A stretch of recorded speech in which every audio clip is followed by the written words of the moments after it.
नमस्कार बच्चों। हमारे YouTube चैनल बच्चों की दुनिया में आप सभी का हार्दिक स्वागत है।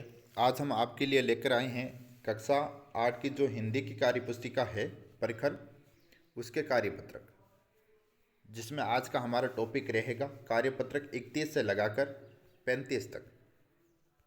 इस वीडियो के अंदर हम देखेंगे। तो चलिए शुरू करते हैं कार्यपत्रक 31। इससे पहले आप हमारे यूट्यूब चैनल पर अभी तक नहीं है तो हमारे चैनल को सब्सक्राइब ज़रूर करें और वीडियो को लाइक एंड शेयर ज़रूर करें। तो चलिए शुरू करते हैं कार्यपत्रक 31। कार्यपत्रक 31 की हमारी दक्षता रहेगी व्यवहारिक व्याकरण, प्रायवाची शब्दों को पहचानना और प्रयोग कर पाना। प्रश्न नंबर 1 है, दिए गए दिए गए शब्द समूह में अलग अर्थ वाले शब्दों पर गोला बनाना है। जैसे दिन, वार, दिवस, रात अलग है, तो इसमें से जो शब्द समूह से अलग है उसको गोला बनाना है। अगला है आग, अनल, अग्नि, मसाल। अगला है दोस्त, बंधु और साथी एक होता है, दुश्मन अलग होता है, दुश्मन। गैपर, नेत्र, नियन, आँख, प्रायवाची है। अगले पर पलक। अगला है पवन, वायु, हवा और तूफान अलग होता है। इसी प्रकार हम जो अलग शब्द है समूह से उस पर गोला बनाना है। प्रश्न नंबर 2, दिए गए शब्दों के तीन तीन अर्थ यहाँ पर्यायवाची लिखिए। जैसे गृह को घर भी बोलते हैं और आले निवास। इसी प्रकार दरा को भू, भूमि, धरती। अगला खग को बोलता है पक्षी, नभचर, परिंदा। बादल को बोलते हैं वारिद, जलधर, मेघ। पानी को बोलते हैं नीर, जल, तोय। इसी प्रकार हमें तीन तीन पर्यायवाची लिखना था। प्रश्न नंबर 3 है, दिए गए शब्द युग्म की सहायता से वाक्यों को पूरा कीजिए। पीछे पीछे, सुबह सुबह, त्रे त्रे, सुनते सुनते, ऊंची ऊंची, ऐसे शब्दों का हमें रिक्त स्थान में बढ़ना है। जैसे बगीचे में तरह तरह के फूल खिले हैं, इस प्रकार शहर में ऊंची ऊंची इमारतें हैं। बछड़ा गाय के पीछे पीछे चलने लगा, तुम्हारी कक्षा सुबह सुबह लगेगी। और नहा लोरी सुनते सुनते सो गई। इसी प्रकार हमें रिक्त स्थान में जो शब्द युग्म है उसको बढ़ना था। प्रश्न नंबर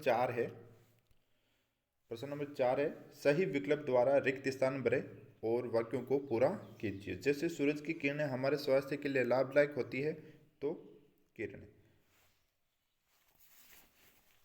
अगला है सत्य, अहिंसा, शांति के पुजारी थे, कौन थे? महात्मा गांधी जी। अगला, देश के वीर अपने देश की शान, अभिमान, स्वाभिमान, उपयुक्त सभी के लिए बलिदान दे देते हैं। अगला है गंगा यमुना भारत के पवित्र नदियाँ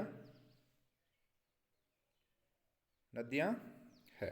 तो इस प्रकार हमारा जो रिक्त स्थान थे उसमें सही विकल्प को चुनकर वाक्यों को पूरा कर देंगे। अगला कार्यपत्रक है कार्यपत्रक 32। कार्यपत्रक 32 की हमारी दक्षता रहेगी वो ये व्याकरणिक, जिसमें लिंग और वचन को पहचान कर प्रयोग कर पाना। पहले में हमने पर्यायवाची के बारे में पढ़ा था, अब आता है लिंग और वचन के बारे में। तो पहला प्रश्न है, दिए गए शब्दों में से स्त्रीलिंग और पुल्लिंग शब्द ढूंढकर लिखना है। तो माता स्त्रीलिंग, टीना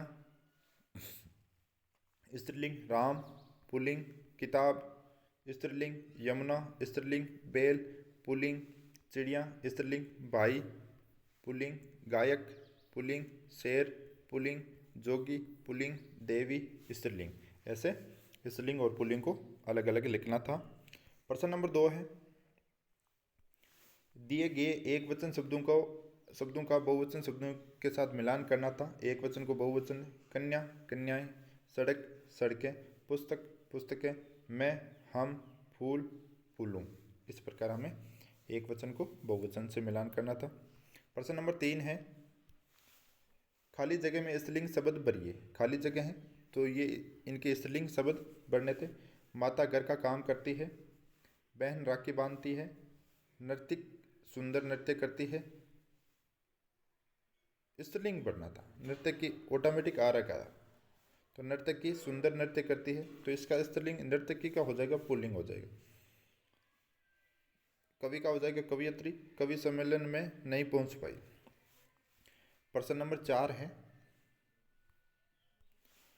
निम्नलिखित शब्दों के बहुवचन शब्द लिखिए। बच्चा बच्चे, खिलौना खिलौने, घड़ी घड़ियाँ, महिला महिलाएं, संतरा संतरे, नदी नदियाँ।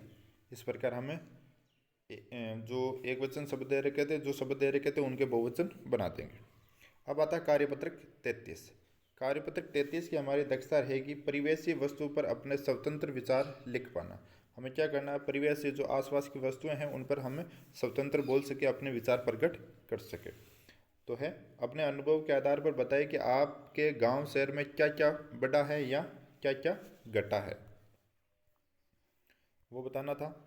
इस चार्ट के आधार पर देखो, नीचे दिए गए चार्ट में से जो घटे या बढ़े हैं उनके सही का निशान लगाई और फिर उसके अगले खाने में यह भी लिखे कि ऐसा क्यों हुआ। ट्रैक्टर बड़े हैं क्योंकि ट्रैक्टर से कार्य जल्दी व आसानी से हो जाता है। बैलगाड़ी बैलगाड़ी घटी है क्योंकि बैलगाड़ी से कार्य धीरे होता है इसीलिए। ऊंट गाड़ी भी घटी है क्योंकि आधुनिक साधन बढ़ गए हैं। मोटरसाइकिल मोटरसाइकिल बड़ी है, कहीं पर जल्दी पहुंचा जा सकता है। खेती करने वाले, क्योंकि खेतों की संख्या व बचत कम होती जा रही है तो घटे हैं खेती करने वाले किसान। चिड़ियाँ घटी है, वन व पेड़ पौधे कम होते जा रहे हैं इसी कारण चिड़ियाँ घटी है। पेड़ भी कम हुए हैं, पेड़ों को काट कर पक्के मकान बनाए जा रहे हैं। कुआं कुआं भी कम हो रहा है, घरों में नल व बोरवेल व मोटर होने के कारण कुएं का काम कम होने लगा है। पक्के मकान बढ़े हैं, सरकार द्वारा भी आवास प्रदान किए जा रहे हैं। पक्की सड़कें बढ़ी हैं, यातायात के साधन अधिक हो गए हैं इसी कारण। साफ सफाई भी बढ़ी है, स्वच्छ भारत अभियान के बाद साफ सफाई अधिक रहती है। इसी प्रकार जो बढ़े हैं जो घटे हैं उनके बारे में लिखना था। अब आता है कार्यपत्रक 34। कार्यपत्रक 34 की हमारी दक्षता रहेगी संदर्भों के आधार पर निबंध लिख पाना। क्या करना है, निबंध लिखना है। निबंध है स्वच्छता अभियान। भूमिका, स्वच्छ भारत में न केवल आम लोग अपितु सरकारी मंत्रालय के साथ प्रधानमंत्री द्वारा सहयोग प्रदान करने वाले लोगों में नेता, अभिनेता एवं अन्य हस्तियों का स्वच्छता संदेश देने में योगदान रहा है।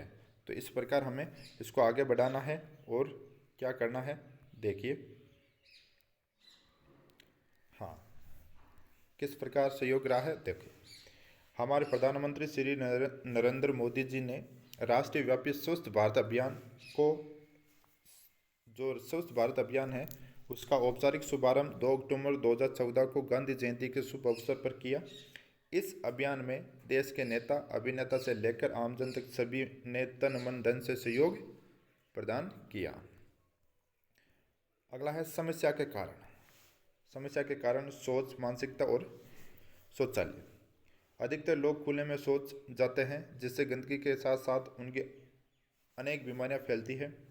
लोगों की मानसिकता ये रहती है कि घर के अंदर शौचालय नहीं बनाते और अगर बना भी लेते हैं तो उनका पूर्ण रूप से उपयोग नहीं करते, जिसके कारण लोगों को गंदगी एवं उनके बीमारियों का सामना करना पड़ता है।